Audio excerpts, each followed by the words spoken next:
Why'd you start? Oh yeah, why'd you start your YouTube channel? I know you've talked about this a lot. Yeah, a lot. So season 1 of Riverdale, I lived in Vancouver. Obviously, we still do. It was a 7-month shoot versus a 10-month shoot.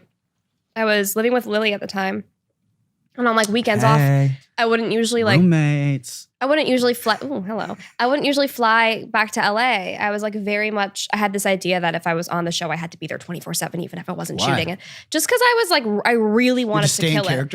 No, I just really wanted to kill it. Like I was like, hella maple syrup. Okay, like no, I'm being serious. You wanted to stay focused. I wanted to just like really put all of my energy into this thing, and I did. And so I ended up I had watched everything on Netflix at like a certain point, and I was like, I didn't have we had no cable at the place that we were living.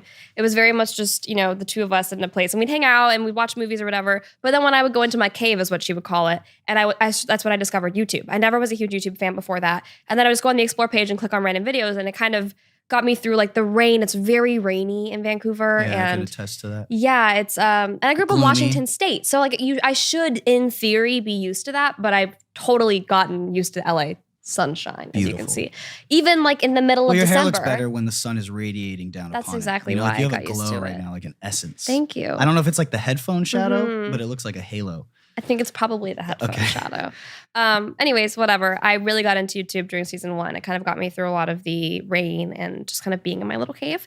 And then we started dating. And once the show aired, around when we started dating, I noticed a lot of people truly thought, because Cheryl in the very first season was quite manipulative, and she had this like bitchy facade, and like everybody who hadn't met me was worried about me being this awful human being. And now Cheryl's got all of these layers, and people know that she's like a much more complex human being, and she's got all this character development, and she's actually just a broken little girl, and all of these different things kind of poured out throughout the rest of the seasons. But I feel like she's almost become like a hero now.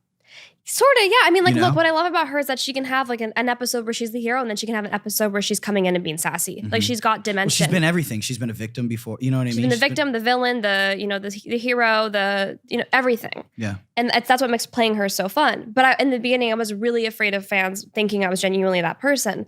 I'm an actor, so I'm acting like that. So I started a YouTube channel to like show people who I really was.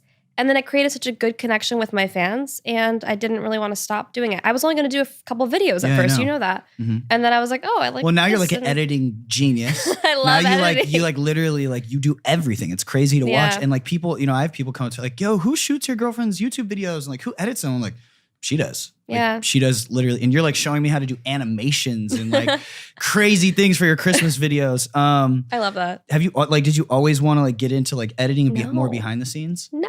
I mean, I was a personal assistant to a photographer. So I did all of her retouching for like headshots for a long time. So for some reason it feels similar to that, but I'm just somebody who like, you're very similar to like, you get into a hobby and then you're obsessed with that thing for like 3 or 4 months and then you move on. I don't necessarily move on though. Like I become obsessed with something like editing, and then I make it my mission to be the best. Can I swear on your? You can do whatever the fuck you want. I've never sworn in anything before. Wow. Trigger warning.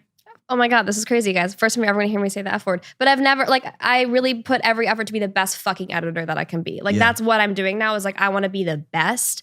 But then now we were talking in the elevator, it's like I'm so busy that I can see my editing quality going down, and I can see that I should bring somebody in to help me, because it's actually making my career, it's becoming detrimental. Like having to edit a video, and then I feel this pressure to put a video out on Wednesday because I know my fans look forward to that, and I don't want to let them down. But I'm working, I'm traveling probably 4 times a week, and I'm trying to launch other things. I almost just gave something away, but I'm trying to launch something else. And so there's a lot of things going on in my life, and I want to keep this editing because I love having that for the fans, because it feels like another connection. Like not only did I shoot this for you and I took my time, but I edited it for you. Like my heart, soul, and everything, blood, sweat, tears, everything.